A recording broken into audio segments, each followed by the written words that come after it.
रुद्राक्ष धारण करण्यापूर्वी हे नियम जाणून घ्या. रुद्राक्षाचे धार्मिक महत्त्व.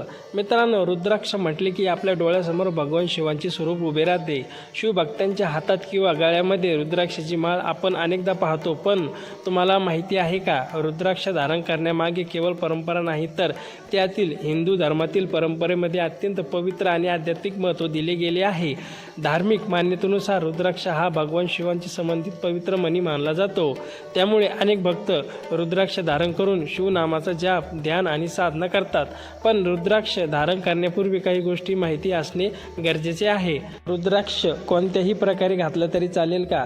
तो धारण करण्यापूर्वी कोणती पूजा करावी, कोणता मंत्र म्हणावा, रुद्राक्ष गळ्यात धारण करावी की हातात, आणि रुद्राक्ष धारण केल्यानंतर कोणते नियम पाळावेत, आजच्या व्हिडिओमध्ये आपण या सर्व गोष्टी सोप्या भाषेत समजून घेणार आहोत. म्हणून व्हिडिओ शेवटपर्यंत नक्की पहा. तर मित्रांनो, मी मनोज जाधव, नाथ संप्रदाय यूट्यूब चॅनलवर आपले सर्वांचे मनापासून स्वागत करतो. माझ्या चॅनलला कोणी नवीन असाल तर चॅनलला सबस्क्राईब करा, ऑल घंटी प्रेस करा, जेणेकरून समोर जोड तुमच्यापर्यंत लवकर पोहोचेल. चला तर व्हिडिओला सुरुवात करूया. रुद्राक्षाचे धार्मिक महत्त्व. मित्रांनो, हिंदू धार्मिक परंपरेमध्ये रुद्राक्षाला भगवान शिवांशी कृपेशी जोडले जाते. रुद्राक्ष या शब्दाचा अर्थ रुद्र म्हणजे भगवान शिव आणि अक्ष म्हणजे नेत्र असा धार्मिक अर्थ सांगितला जातो. अनेक शिवभक्तांच्या श्रद्धेनुसार रुद्राक्ष धारण केल्याने मनामध्ये शिवभक्तीची भावना जागृत राहते. रुद्राक्ष धारण करण्याचा अर्थ सुंदर असा आहे की आपल्या शरीरावर रुद्राक्ष असताना आपल्याला वारंवार भगवान शिवांचे स्मरण होते आणि ज्या भक्ताच्या मनामध्ये सतत शिवनाम राहते त्याच्या जीवनामध्ये भक्ती, संयम आणि सकारात्मक विचार वाढवण्यात मदत होऊ शकते. म्हणून रुद्राक्षाकडे केवळ एक दागिना म्हणून न पाहता तो शिवभक्तीचे प्रतीक म्हणून पाहावे अधिक योग्य आहे. रुद्राक्ष धारण करण्यापूर्वी काय करावे? जर तुम्ही पहिल्यांदा रुद्राक्ष धारण करणार असाल तर श्रद्धेनुसार त्यांची साधी पूजा करून तो धारण करू शकतात. सर्वप्रथम रुद्राक्ष स्वच्छ पाण्याने स्वच्छ करा. त्यानंतर भगवान शिवांच्या प्रतिमेसमोर किंवा शिवलिंगासमोर रुद्राक्ष ठेवा. त्यानंतर श्रद्धेनुसार अक्षदा, फुले किंवा बेलपत्र अर्पण करू शकतात. त्यानंतर काही वेळा शांतपणे बसून भगवान शिवांचे स्मरण करा आणि ओम नमः शिवाय या मंत्राचा जाप करा. यानंतर मनामध्ये एक साधा संकल्प करा. हे महादेव, आपल्या चरणी माझी श्रद्धा कायम राहू दे, माझे मन शांत राहू दे आणि मला सदैव योग्य मार्गावर चालण्याची सद्बुद्धी दे, असा भक्तिभाव ठेवून रुद्राक्ष धारण करू शकता. कोणता मंत्र म्हणावा? रुद्राक्ष धारण करताना सर्वसामान्य शिवभक्तांसाठी ओम नमः शिवाय हा मंत्र अतिशय पवित्र आणि सोपा मंत्र आहे. रुद्राक्ष हातात घेऊन श्रद्धेने काही वेळा ओम नमः शिवाय असा जाप करा.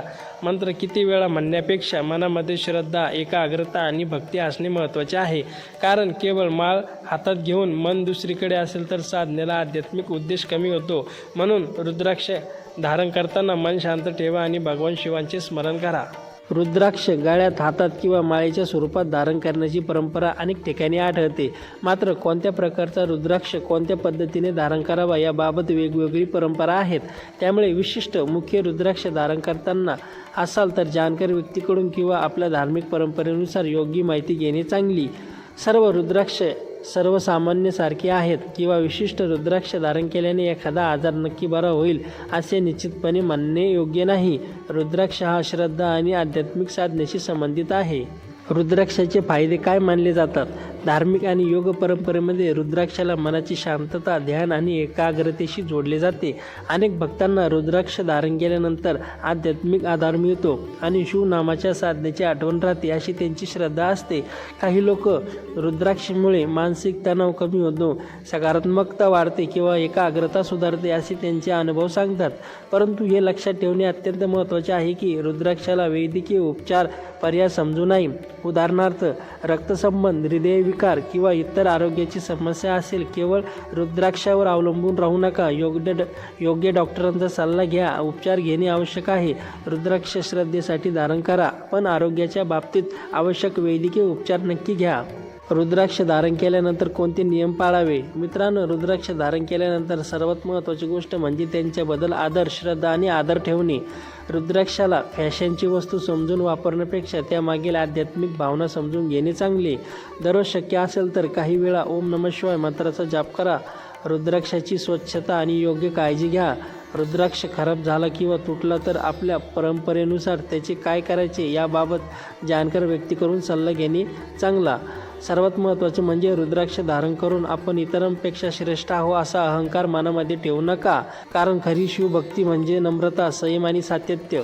रुद्राक्ष आणि नकारात्मक ऊर्जा. मित्रांनो, अनेक धार्मिक मान्यतेमध्ये रुद्राक्षाला नकारात्मक ऊर्जेपासून रक्षण देणे आध्यात्मिक प्रतीक मानले जाते. काही भक्तांचा असा विश्वास असतो की रुद्राक्ष धारण केल्याने मनामध्ये सकारात्मक विचार राहतात आणि भीती कमी होण्यास मदत होते. परंतु अशी गोष्ट श्रद्धेच्या आध्यात्मिक मान्यतेच्या स्वरूपात समजून घेणे महत्त्वाचे आहे. रुद्राक्ष धारण केला म्हणून प्रत्येक समस्या आपोआप दूर होईल असे मानण्यापेक्षा त्याला शिवभक्ताची एक आधार समजा. जेव्हा भक्त रुद्राक्षाला स्पर्श करतो आणि त्याच वेळी ओम नमः शिवाय म्हणतो, तेव्हा त्याचे लक्ष काही ना क्षणासाठी काही होईना भगवान शिवाकडे जाते. हीच त्याची मोठी आध्यात्मिक ताकद मानली जाते. शेवटचा आणि सर्वात महत्त्वाचा संदेश. मित्रांनो, रुद्राक्ष धारण करणे म्हणजे फक्त गळ्यामध्ये एक माळ घालणे नाही. रुद्राक्ष आपल्याला एक खूप मोठा संदेश देतो. शिवाचे स्मरण कर, मन शांत ठेव, चांगले कर्म कर आणि अहंकारापासून दूर राहा. रुद्राक्ष धारण केला पण मनामध्ये राग, दोष, अहंकार आणि चुकीचे विचार ठेवले तर केवळ बाह्य रूप बदलून भक्तिपूर्ण होत नाही. भगवान शिवाला बाह्य दिखाव्यापेक्षा भक्ताच्या मनातील श्रद्धा आणि भाव महत्त्वाचा आहे. अशी भक्ती श्रद्धा आहे. म्हणून रुद्राक्ष धारण करताना एक संकल्प नक्की करा. मी शक्य तितके चांगले कर्म करेल, कोणाचे वाईट करणार नाही, भगवान शिवाचे स्मरण करेल आणि माझ्या जीवनात शांत व सद्गुण ठेवण्याचा प्रयत्न करेल. हीच खरी शिवभक्ती आहे. जर तुम्हाला भगवान शिवावर श्रद्धा असेल तर कमेंटमध्ये नक्की लिहा ओम नमः शिवाय. आणि हा व्हिडिओ आवडला असेल तर व्हिडिओला लाईक करा, चॅनलला सबस्क्राईब करा, ऑल घंटी प्रेस करा, जेणेकरून समोरचा व्हिडिओ तुमच्यापर्यंत लवकर पोहोचेल. चला तर भेटूया पुढील व्हिडिओमध्ये.